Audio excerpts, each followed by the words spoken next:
People always say high school is the best time of your life. They obviously didn't go to Kennedy High. Mine was the kind of school where mold crawled up the walls faster than your GPA, and the fire alarm went off more from fights than actual fires. But I'm not complaining.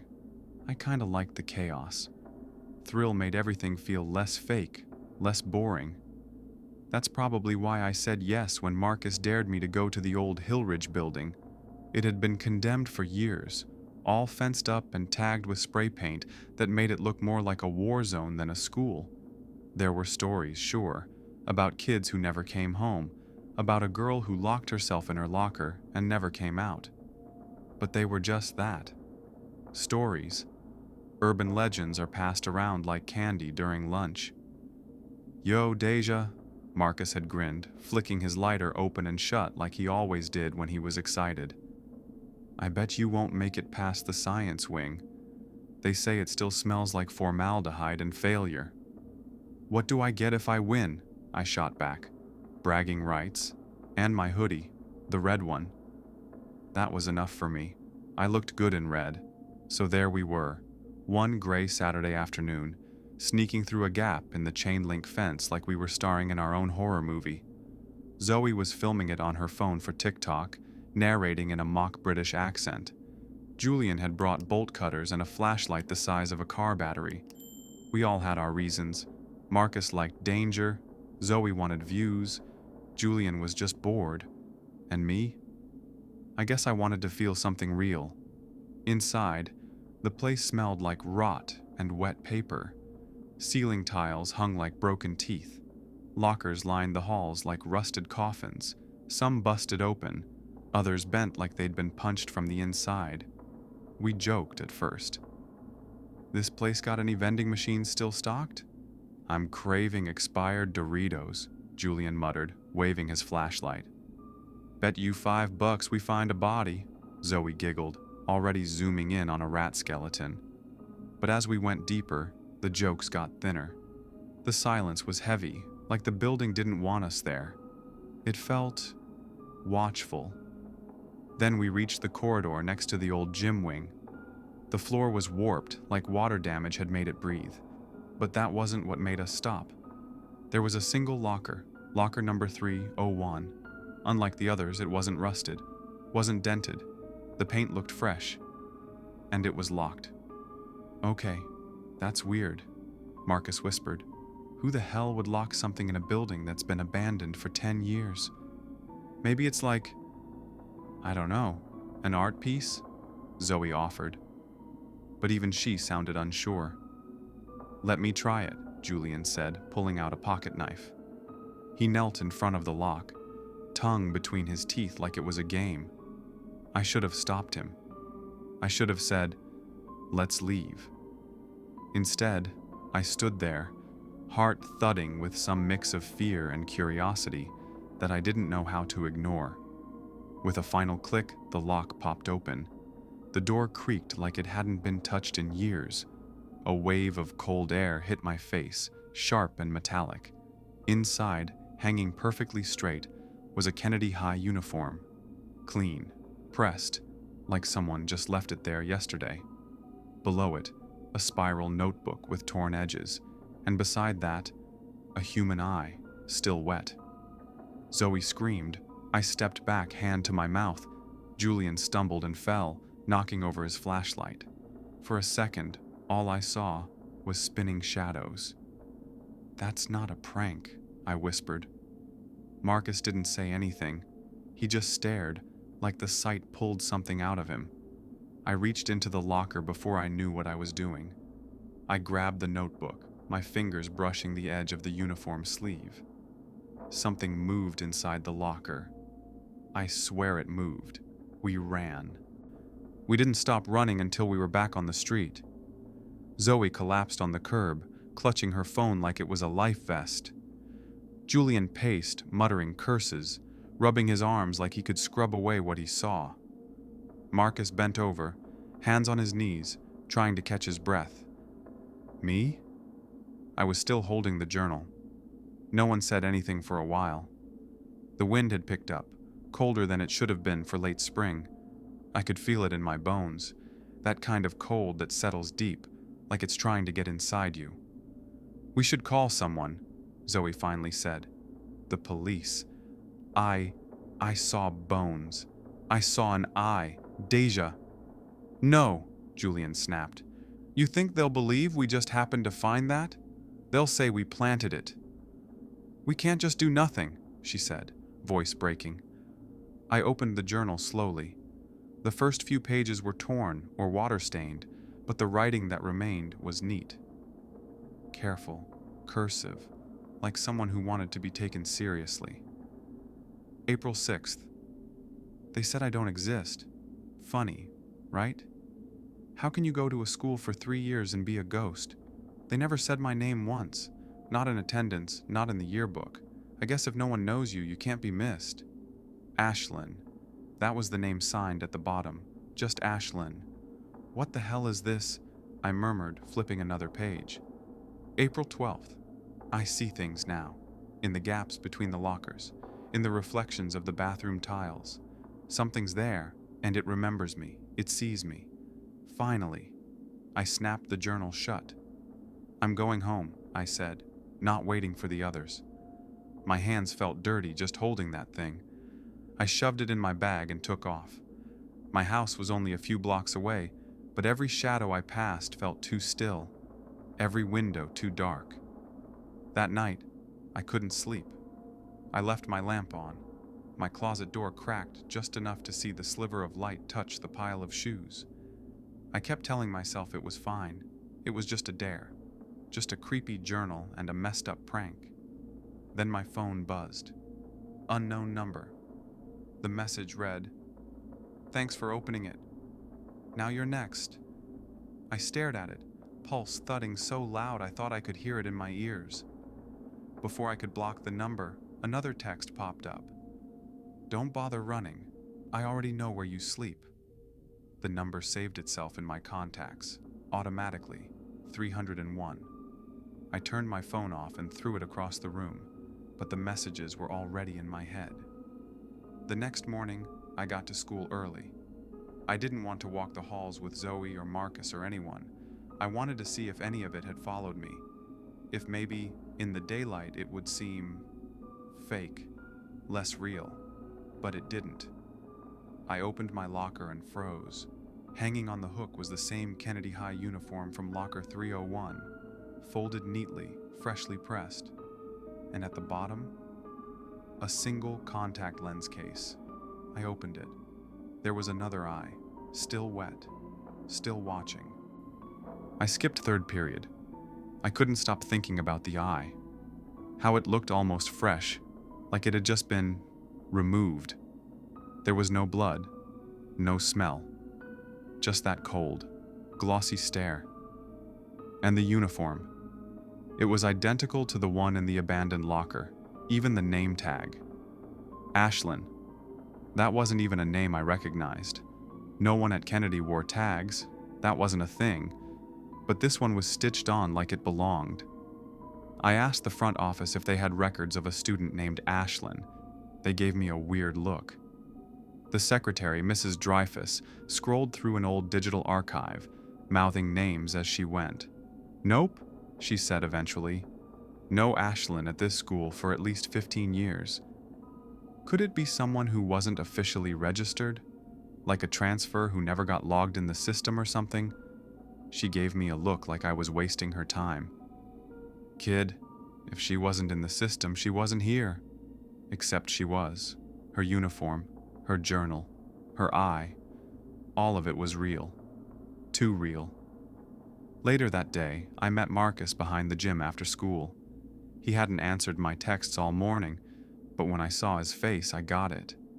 He looked pale, tired, like he hadn't slept. "You got a message too, didn't you?" I asked. He nodded. It said, "You're next, get ready." And last night, my bathroom mirror fogged up, but I hadn't taken a shower. When I wiped it, there was a handprint from the inside of the mirror. I didn't know what to say. We stood there in silence, both of us shaken in ways we didn't want to admit. "Where's Zoe?" Or Julian? Zoe says her TikTok app keeps glitching. It shows her the same video over and over of her opening the locker, but none of us recorded that part. Her battery drains like crazy. She says something keeps whispering her name when she's alone. I swallowed hard. What about Julian? Marcus hesitated. He hasn't been to class. His mom posted online that he's missing. Police were at his house this morning. My stomach dropped. We have to go back, I said. Marcus stared at me like I was insane. Go back to that place? Why? Because it started there. Maybe there's something in that journal we missed. We need to understand what we opened. He didn't answer, but when I started walking toward the fence behind the track field, he followed. The building felt different this time. It wasn't just abandoned.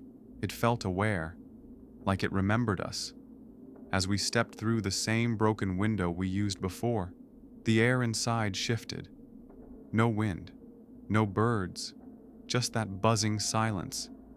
I pulled the journal from my backpack and flipped through the pages until I found one we hadn't read. April 17th.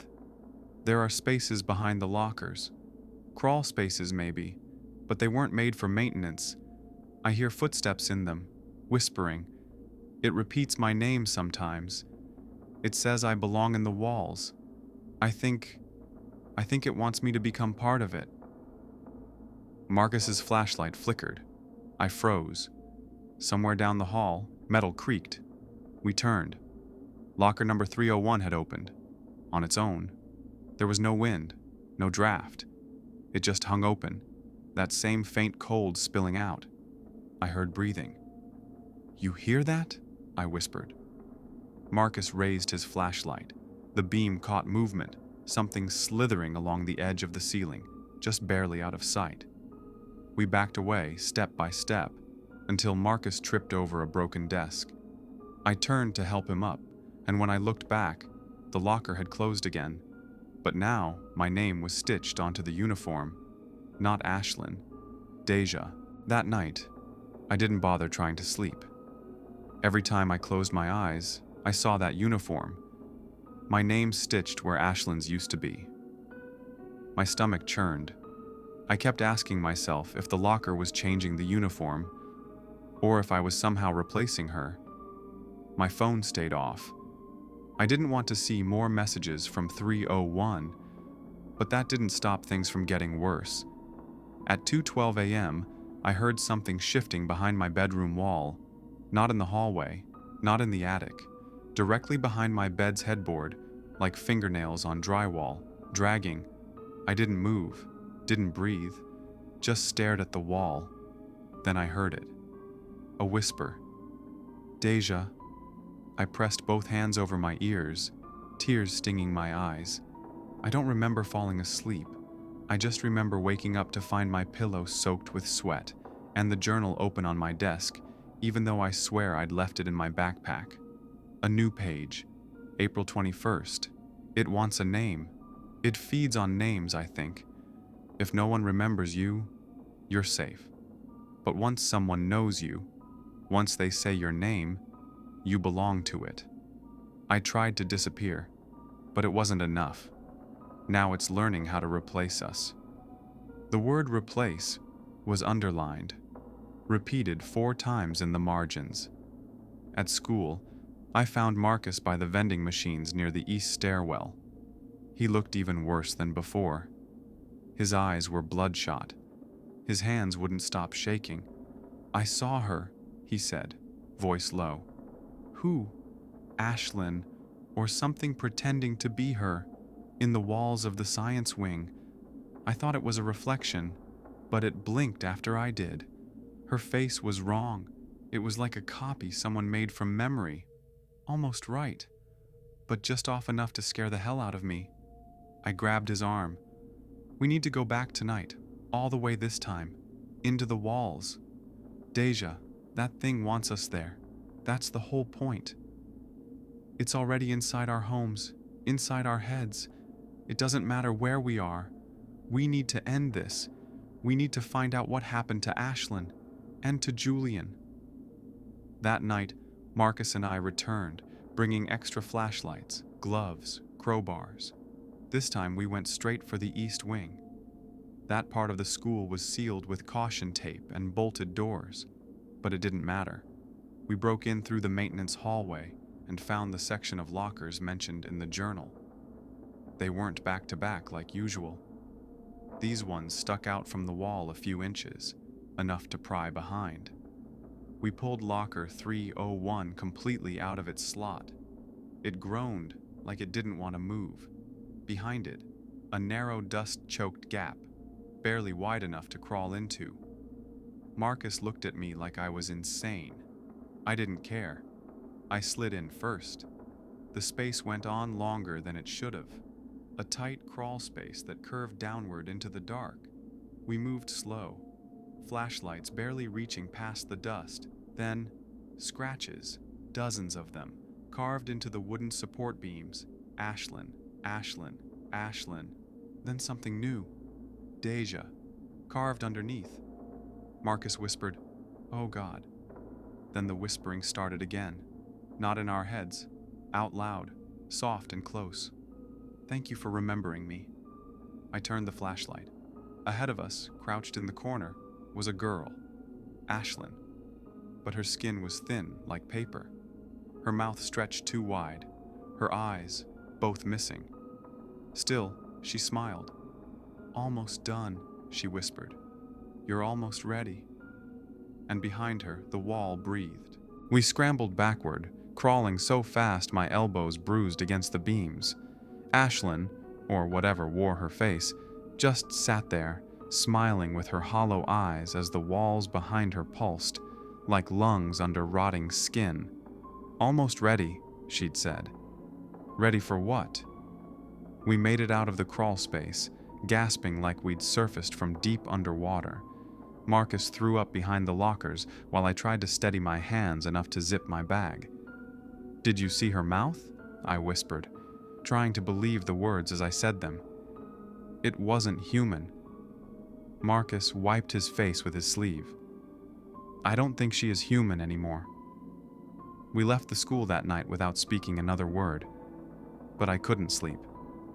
Not just because of what we saw, because something had changed since we returned. My mom knocked on my door around midnight, said she'd heard noises in my room. "I was just tossing in bed," I lied. She gave me a strange look. "Are you okay? You seem different." That word stuck with me. Different. I stared into the mirror after she left. Something about my reflection felt delayed, like it followed me a split second too late. I raised my hand, and for a moment, just a flicker, I swear the girl in the mirror smiled when I didn't. The next morning at school, people treated me weird. Friends I'd had since middle school seemed distant, like they couldn't quite remember my name. Even my teacher paused during roll call. "Deja, sorry, what's your last name again?" I didn't answer, because for one terrifying moment, I couldn't remember. I found Marcus during lunch. He was shaking, his tray untouched. "I think it's taking pieces of us," he said. "What do you mean?" "I tried to log into my Instagram last night.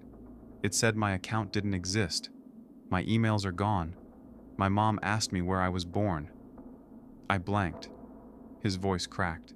"It's like it's replacing us in people's heads, erasing us while we're still alive." Something in my throat tightened. Maybe that's what it meant by being ready, like it needs us to forget ourselves before it can finish. We skipped the rest of the day and biked to the county library. We needed to find proof, something about Ashlyn, anything official. Old school records, news reports, whatever we could dig up. But we found almost nothing. Just one article, buried in the microfilm archives. Local high school student missing after alleged incident in locker room. The paper was dated 2006. No name, no photo. The article had been mostly redacted, but someone had scribbled one word in the margin with red pen. Replaced. When we got back outside, it was already dark. I checked my phone. One new message from an unknown number. 301. Only one of you gets to stay. Marcus got it too. I could see it in his face. What does it mean? He asked. I didn't answer, because deep down I already knew. It wanted one of us, and it wanted the other to watch. We didn't speak on the ride back to Marcus's house. The streetlights flickered as we passed beneath them, like the power grid itself was glitching. Or maybe we were. Inside his garage, we spread out everything we had. Printouts of the journal entries, my phone with the texts, Marcus's notes. We tried to connect dots that wouldn't stay still. We're being overwritten, Marcus muttered. It's like when you record over an old tape. There's still traces of the original, but it's buried, hidden under noise. I looked at him. What if this thing doesn't just replace people? What if it's a system, like a pattern it's been repeating for years? Ashlyn wasn't the first. That article from 2006, and the locker, it had layers of paint, like it's been reset, over and over. Marcus ran his fingers through his hair. And now it's our turn.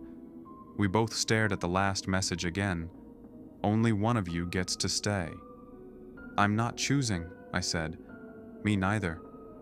But the air between us was thick, heavy with something unspoken. I knew Marcus was scared. I was too. But fear changes people. When I got home that night, my mom didn't look up from the sink when I walked in. Hi, I said. She flinched, slowly turned around. Sorry, God, do I know you? I stood frozen. Mom, it's me. But she just stared, confused, lips trembling. Please leave, she whispered. My chest collapsed inward. I backed out of the house without another word, heart hammering. My phone buzzed again. 301. Almost done. I crashed at the park that night, slept on a bench, hugging my bag. At sunrise, I checked my reflection in the lake water. My face was still mine, but not exactly. My eyes looked glassy. The scar on my eyebrow from when I fell off a bike in 5th grade? Gone. Bits of me were missing. At school, no one noticed me, not even Mr. Keeler, my history teacher who always used to call on me first. I sat through class like a ghost. By lunchtime, I'd made up my mind. I texted Marcus. Meet me at the school. Locker 301. Tonight. We finish this. He responded right away. Marcus. I was hoping you'd say that. That night, we met at the fence behind the gym and slid through the gap like before. This time, we didn't hesitate. We marched straight back to the east wing, to the crawl space. The locker was still gone. The hole was still there. We slid in without words. The space was even darker than before. Even the air felt wrong, thicker, full of invisible threads we kept brushing against. When we reached the bottom, the Ashlyn thing was waiting. Hello again, it said. But this time, it wasn't just Ashlyn. There were others behind her. Flickering figures in old uniforms, dozens of them, boys and girls. Their features blurred like smeared paintings. No eyes, no names. You've almost disappeared, it whispered. Only one memory left, one name left to burn. Marcus stepped forward. I'm not letting you take her. The thing tilted its head. Then choose. It extended its arms, impossibly long, and a second set of lockers appeared on either side of us. Each had a name scratched into the door. One said Deja, the other, Marcus. I won't pick, I said. The thing smiled. Then you both burn. The space trembled. The walls convulsed. Whispering voices roared in my ears. I fell to my knees. Marcus grabbed my shoulder. Run! No, but he shoved me back through the tunnel. The last thing I heard before the crawl space collapsed behind me was him yelling my name. And then silence. The silence after Marcus's scream felt too wide. Like it stretched beyond the crawl space. Like it echoed into somewhere else entirely. I stood in the busted hallway, staring at the sealed hole where the locker had been. The floor had buckled. The walls groaned softly like the school was breathing through bruised lungs. I was alone. I said his name over and over, but there was no reply, just the building's slow exhale. The next few days were a blur. I don't remember how I got home, or if I even have a home anymore. The city looked the same, but I didn't feel real in it. People brushed past me on sidewalks without a glance. My name vanished from group chats. Teachers looked confused when I sat in their classrooms. And Marcus didn't exist anymore. His seat in homeroom was gone, like it never existed. No backpack, no missing posters. I checked his house twice. Someone else lived there now. When I asked the woman who answered, she frowned and said, "I think you have the wrong address." I started writing everything down in a notebook. Names, memories, places. I read it every morning just to remind myself I'm not crazy, but the ink fades faster every day. Sometimes the paper is just blank by sunset. And then, 3 nights ago, I got another message. 3:01. "It's your turn now." I didn't respond. The next morning, my reflection didn't blink when I did. I decided to go back, to finish what Marcus started, or maybe just to make sure it's real. Was real. The school was more decayed than before, like it had aged years in just a week. Cracks in the walls reached like veins. Mold bloomed across the floor like bruises, but I made my way back to where the locker once stood. It was there again, locker 301, completely untouched, like nothing had ever happened. No hole, no broken tiles, no scratch marks, just that old rusted number plate. I didn't touch it. Instead, I sat down across from it, opened my notebook, began writing everything again, from the start. Ashlyn, the crawl space, the eye, the journal, Marcus. Every word hurt, like pulling out pieces of myself. But I kept going. Because if I stop, I'm gone. If I forget, it wins. And then, a voice, behind me. "Hey, are you Deja?" I turned. A boy, maybe 16, nervous posture, hands in his hoodie pocket. "I got your name from this journal," he said. He held out something familiar, weathered leather, edges curled. It was Ashlyn's journal. I hadn't seen it in weeks. I thought it burned in the fire we set back in chapter 3. But here it was again, passed on. I stood up slowly. "Where did you find that?" "In the locker. It was open. I was just exploring. The place seemed cool. My friends dared me to come. But then I saw this, and you, and..." He trailed off, looked over his shoulder like he heard something. I followed his gaze. The crawl space door was open again. Breathing. Something moved just past the edge.